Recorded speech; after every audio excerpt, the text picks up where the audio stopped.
Hey, it's your girl Autumn Rain, and this is Beyond the Record.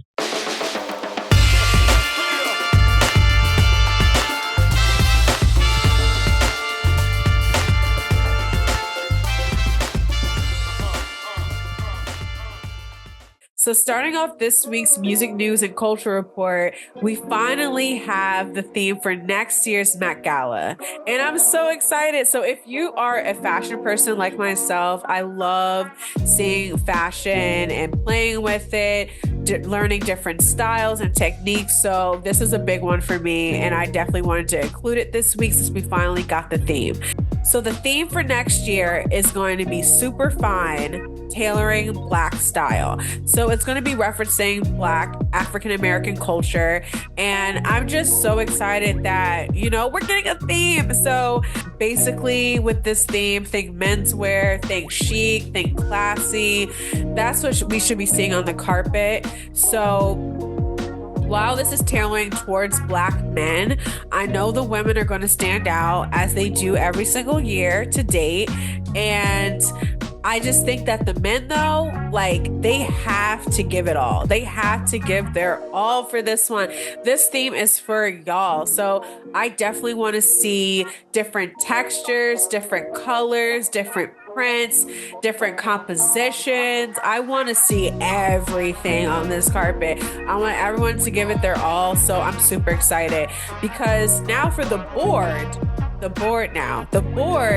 we have fashion killer himself, A$AP Rocky's on the board for next year. We have legendary producer Pharrell Williams. We have actor Coleman Domingo, who kills every carpet he's on, seriously. So I know he's going to show out. Then we got race car driver Lewis Hamilton, and honorary chair is NBA superstar or the GOAT LeBron James. So the chair basically is all Black men, and except for obviously, Anna Wintour is the co-chair every year. She's the Vogue editor-in-chief.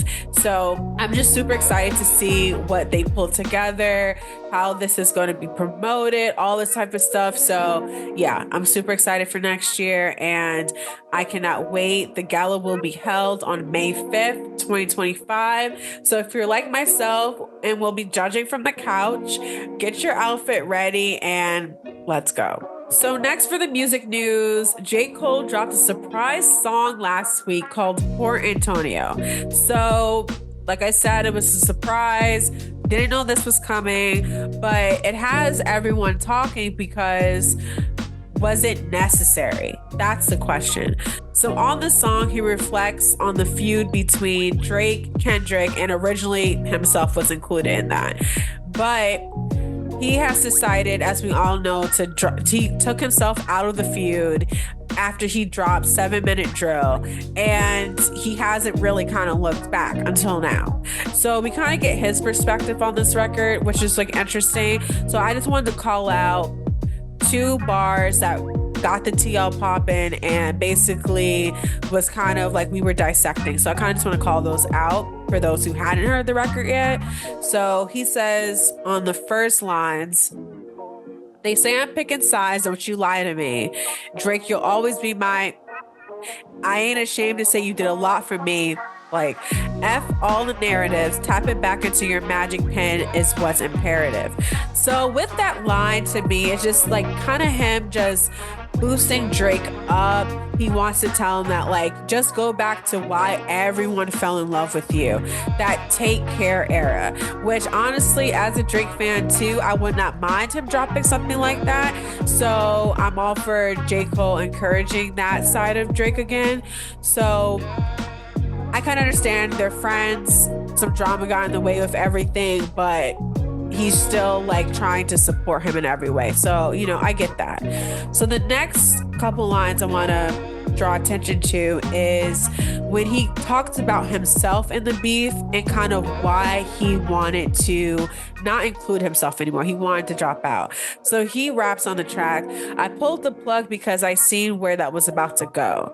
They wanted blood, they wanted clicks, they wanted to make their pockets grow. They see this fire in my pen and I'm dodging smoke. I wouldn't have lost a battle. I would have lost a bro.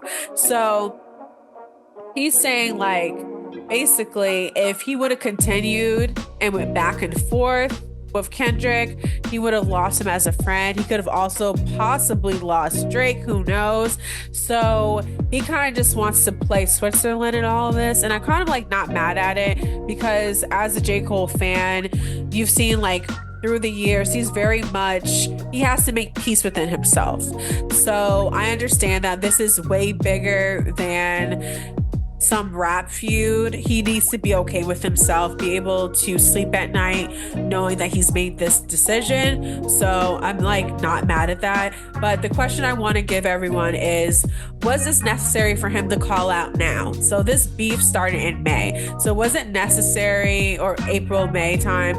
So was it necessary for him to actually come out and say this now? Like, it's been a couple of months. He's been on other records since then. So do you think it was necessary, or do you think that it kind of shows his personality more, shows like how he still wants to give support to Drake, still not make any enemies with Kendrick? So I just kind of know what your opinion, and was this actually a necessary thing for J. Cole to have done? So next up, we got Summer Walker, who just announced her new single, Heart of a Woman. So if you remember last week, she was giving us kind of this little teaser that she's going to be completing the trilogy of her Over It series. So she began with her debut, Over It, then her sophomore project, Still Over It, and now we got the last album. So seemingly the last album. So last week she announced that the album will be called Finally Over It. Like I told you before, she had fans kind of guess through a name generator what the album would be called.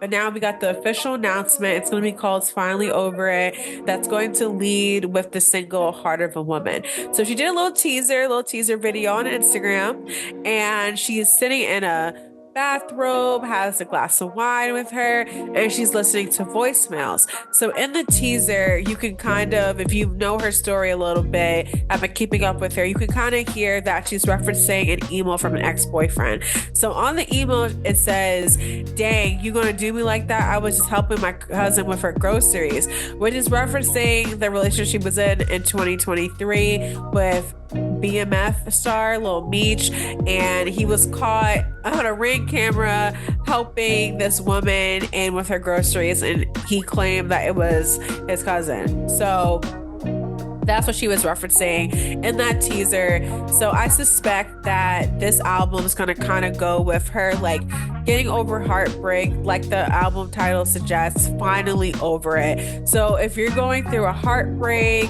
or anything like that, this album is definitely going to be for you. Or even if you're not, you know, Summer just makes really good music. So I'm super excited to see what she's going to do with this project. We don't have a release date yet, but for either of them, for the single or the album, but I think it'll be coming in a couple of weeks since she just started teasing everything. So I'm super excited for this project to come out.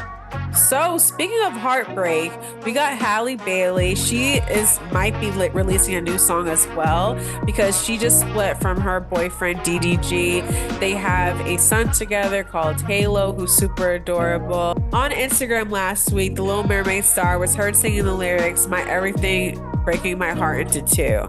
So clearly we think that she's talking about her relationship with DDG, and they've been dating for, I believe, about a couple of years now. And you know, obviously this is like her first public heartbreak, so I understand why she's putting this like close to her chest. So last week also she posted a photo of herself holding her son Halo, which I said she shares with DDG, and in the song, on the post, she has Survivor by Destiny's Child playing. So basically saying like she's not giving up, she's going to survive this and everything like that. And like I said, it's her first public heartbreak, so it's interesting to see what she's going to do from this.